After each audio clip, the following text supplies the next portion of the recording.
Fala pessoal, sejam bem-vindos aqui a esse vídeo do meu canal. Faz um tempo que eu não posto aí, também a gente está na época de imposto de renda e é muito difícil um escritório de contabilidade, ou pelo menos um profissional da contabilidade, nessa época estar aí com um tempinho aberto para projetos paralelos àqueles. Hoje, minha principal fonte de renda ainda é o meu escritório, então por isso a gente acaba tendo um tempo um pouco mais curto, mas não que vocês sejam menos importantes por isso. Aliás, eu estou aqui para poder tirar uma dúvida de muitos de vocês aí nesse período do imposto de renda, que tem a ver com a obrigatoriedade do sócio declarar imposto de renda. Ou seja, se você é sócio ou titular ou mesmo administrador de um CNPJ, você não é obrigado a declarar o imposto de renda só por esse motivo. Isso por quê, pessoal? Porque eu consultei aqui o regulamento, na verdade não é o regulamento, na verdade é o manual, perguntas e respostas do imposto de renda, e assim como nos anos anteriores, a gente está agora em 2022, esse perguntas e respostas traz ali esse assunto, tá? Então eu vou ler aqui para vocês, ó, quanto à obrigatoriedade, tá? Então tá lá assim, ó, titular ou sócio de empresa é obrigado a declarar imposto de renda? Aí, então a resposta aqui, ó, não, a menos que você se enquadre nas hipóteses previstas a resposta da pergunta 001. Eu já venho falar para vocês aqui quem são os obrigados, tá?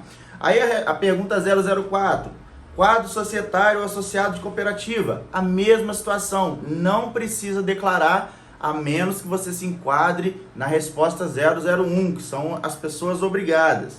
E aqui um pouquinho mais abaixo, na pergunta 005, o responsável por CNPJ, se tem obrigatoriedade. A mesma resposta, desde que você se enquadre nas hipóteses ali previstas na pergunta 001. E qual é a pergunta 001? Quanto à obrigatoriedade de entrega da declaração anual do imposto de renda. Quem está obrigado? Bom, já aqui a primeira pessoa que eles descrevem como obrigado, aqueles cuja soma dos rendimentos tributáveis foi acima de R$ 28.559,70. Então, se seu sócio tirou uma prolabore, se você é sócio, se a sua empresa está te dando rendimentos tributáveis acima de R$ 28.559,70, tem que declarar, tá bom? Rendimentos tributáveis, ali o prolabore no caso.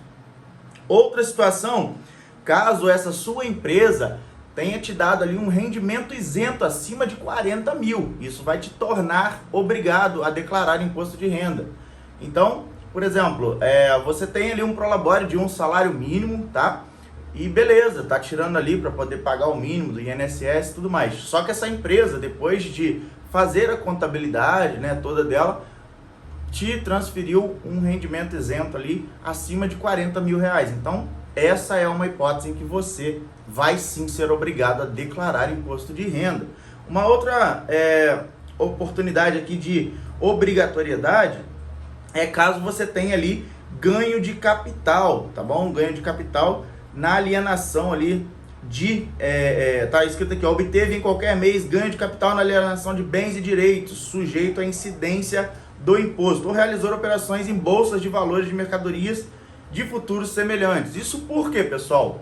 Ganho de capital é o quê? Quando você tem um ativo, você compra esse ativo por um preço X e vende por um preço Y. E esse preço Y, ele tem ali uma variação em que permite que você tenha um lucro nessa operação. E aí você tem que saber qual é o limite e tudo mais, para que você seja obrigado a pagar imposto de renda nesse ganho de capital. Então, se você teve aí, vendeu, vamos botar um exemplo aí de uma casa e tudo mais, e aí você teve que pagar imposto de renda, você é obrigado a ter que declarar, assim como se você comprou uma ação ou se você fez alguma operação em bolsa de valores, tem que declarar. Lembrando que bolsa de valores, né, é obrigatório, você comprou R$1, você tem que declarar imposto de renda, independente ou não de você ser sócio de uma empresa, tá? E aí, relativamente à atividade rural, né, falando aqui, receita bruta, né? Você emitiu notas ali acima de R$ 142.798,50, tá? E caso você pretenda compensar no ano de 2021 prejuízos de ano calendário anteriores, tá? No caso da atividade rural, tá? Agora falando sobre patrimônio, né? Às vezes você tem uma empresa e o seu capital social na empresa ele é maior que 300 mil. Isso aí já te deixa obrigado. Por quê? Se você tem um patrimônio acima de 300 mil, mesmo que você não tenha tido renda nenhuma, você é obrigado a declarar imposto de renda. Beleza?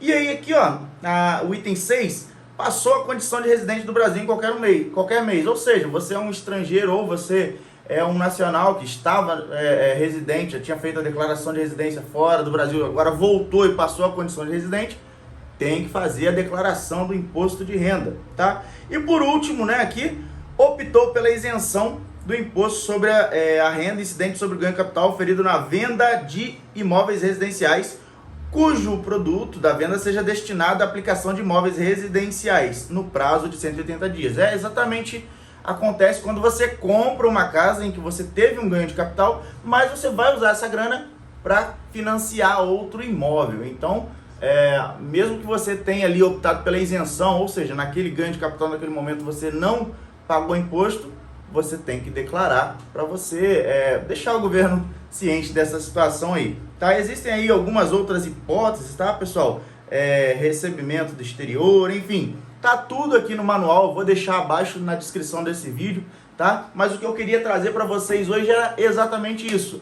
Você ser sócio de uma empresa, titular, responsável do CNPJ ou qualquer hipótese em que você ali se relacione com uma empresa, você só será obrigado a declarar imposto de renda se você incorrer em alguma dessas hipóteses que eu passei para vocês aqui, que vocês encontram também no Perguntas e Respostas do Imposto de Renda, tá bom? Então eu fico por aqui, a gente se vê no próximo vídeo. Até lá!